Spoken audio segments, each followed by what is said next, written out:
अद्वैत भास्करम् अर्धनारीश्वरम् त्रिदश हृदयङ्गमं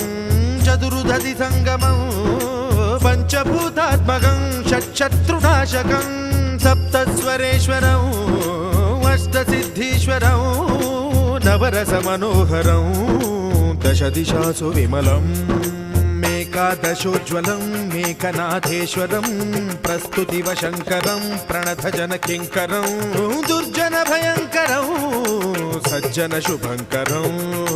प्राणिभवतारकं प्रकृतिहितकारकं भुवनभव्यभवनायकं भाग्यात्मकं रक्षकं ईशं सुरेशं ऋषेशं परेशं नटेशं